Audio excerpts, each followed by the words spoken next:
Happy Spring Ball Eve, Duck fans, because we are right around the corner. The Oregon Ducks, they're going to have their first practice of spring ball tomorrow on Thursday, and then they'll have another spring ball practice on Saturday. So we've got a couple of spring ball things getting underway for the Ducks. They're going to have 15 total practices. 2 of them are going to get out of the way this week. Today on the show, we're going to dive into my 5 players that I think we all need to have an extra close eye on. I already talked to you about Trey McNutt, someone that I think is going to ball out on spring ball and during spring ball this year. But I'll tell you what, there's 5 more guys that we definitely want to keep our eyes on.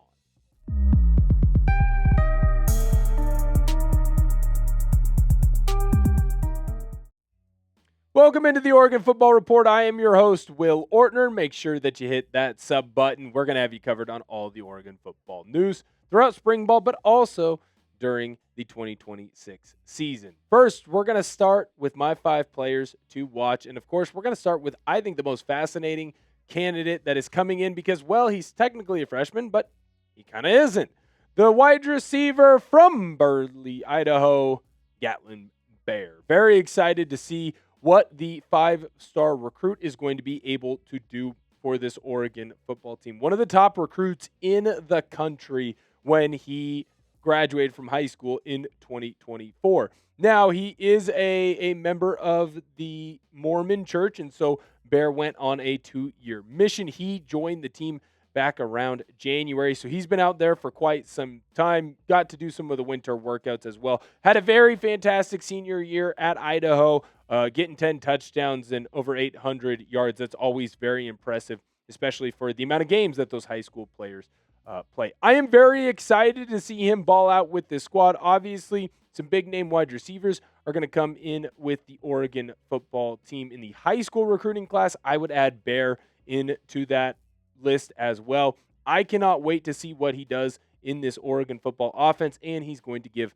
Dante Moore another potential weapon that he can use. We know how the Ducks love to cycle through a bunch of different wide receivers. Speaking of cycling through and speaking of wide receivers, I cannot wait to see how Iverson Hooks sets up in this offense. Now, we all know that Hooks was kind of the big get for this Ducks team when it comes to that wide receiver position in the college football transfer portal. Now, Hooks previously played over at the University of Alabama, Birmingham, UAB for short. Had a fantastic year for the group of 5 conference schools, one of the better wide receivers there. Now, he's obviously a little bit of a shorter wide receiver, but the Oregon Ducks seem to really like smaller wide receivers. You saw Tez Johnson have a lot of success in the University of Oregon's style of offense that they want to run. And I understand that Will Stein is no longer here, and it's now Drew Maringer's offense, but you're going to have to assume that it is going to be a similar style of offense. Iverson Hooks is someone who can really pop off and explode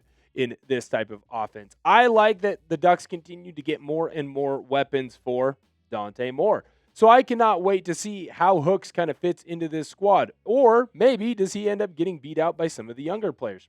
I don't foresee that happening.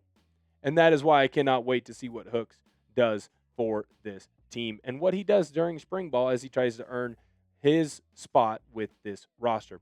Who is the best transfer portal commit for the Oregon Ducks? I want to ask you that now as we head into spring ball because we've seen this before, not just with the Ducks, but with a lot of college football teams. You go in, you get a big name in the transfer portal, and they don't necessarily do anything with the team because they fit the other system better, or maybe they were resting on their laurels. Whatever the reasoning is, I want to know who you think the best transfer portal commitment was for the Ducks and how they can add into this roster. My guy, he's coming up here in just a little bit, so I'll leave that with the tease.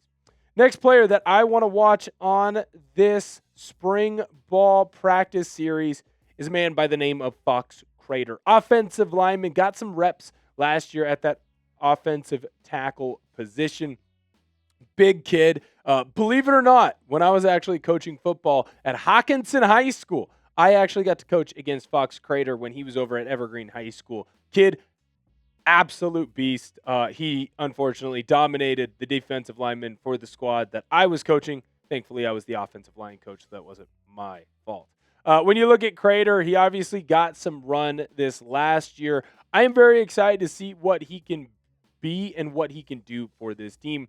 It does feel like the Oregon Ducks probably have 3 tackles for 2 spots, Fox Crader being one of those guys. Will he be able to come in and be a starter with this team? He's someone that has been built up, and we already heard offensive line coach Alik Terry say, hey, it takes time for offensive linemen to be ready. Maybe Crader is finally ready. Make sure that you hit that thumbs up button if you're excited for Fox Crader to be on the field with the Oregon Ducks, and if you're excited for some real football to be actually played. I told you about my favorite transfer portal commitment.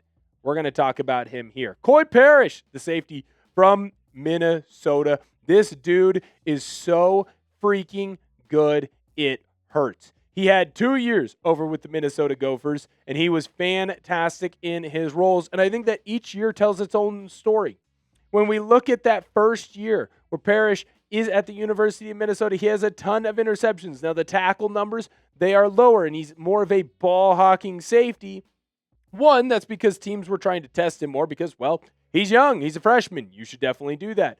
But two, when you look at the 2025 season, Parrish shows that he has grown as a player that is a tackler. He can make more plays by himself. He can add in more into what the Gophers were trying to do. They trusted to use him down in the box. Now the Oregon Ducks are going to have the opportunity to place him right into that Dylan Thieneman role, essentially a safety that can add into the box while also playing deep. The kid is an absolute freak, and what you're seeing more and more in the National Football League are these safeties that can do a multitude of different things, that can play a back-end safety but also play in the nickel.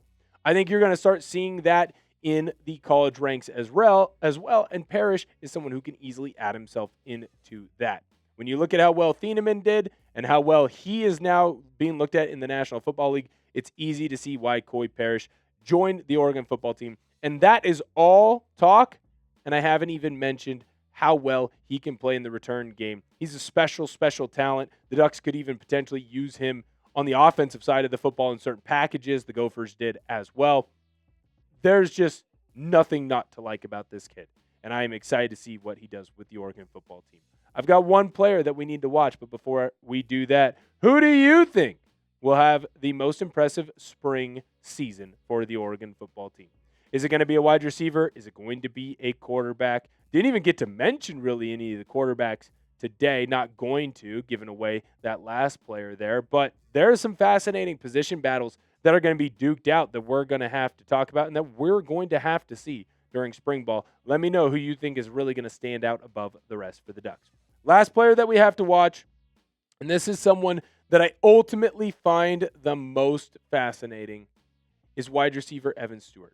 He was going into last year, and he was supposed to be the number one wide receiver for this Oregon football team. He had had a stellar year in 2024, kind of as the Robin to Tez Johnson's Batman. Obviously, he's a speedster, but he was really starting to develop as a route runner and a pure catch wide receiver. And then, unfortunately, he has one of the worst knee injuries that you can have, tearing his patellar tendon. So my question is how is his knee going to hold up? How is the knee of Evan Stewart going to hold up? Is he going to be able to return to this Oregon football team and pick up right where he left off? Is he going to be the top wide receiver for this squad? And if he's not, where does he slot in? Is he just slightly behind Dacorian Moore? Is he just slightly behind Jeremiah McClellan? Does a Gatlin Bair jump all the way up? A Jalen Lott, do they jump into these spots where now Evan Stewart is falling behind a little bit? Where's Iverson Hooks at? I'm very interested to see what's going to happen at this wide receiver position because there are a lot of players that frankly deserve to play and deserve to be on the field. The problem is when you play for a team like the University of Oregon, you have a lot of really good players that deserve to be on the field, and only the best will play. So how will Evan Stewart's knee hold up? Will he be able to return to his previous form? Will he be able to take a step beyond that? I'm fascinated to see, and I cannot wait to watch him get it back out on the field. Make sure that you turn on your notifications. We're going to have you covered on the Oregon football team. You don't want to miss any of the Oregon football news or rumors. You won't do that by hitting that bell and being alerted on all of our videos. If you haven't seen the channel yet and this is your first time, hit that sub button. We've got you covered all year long on Oregon football. Thank you guys so much for viewing today's video, and Sko Ducks!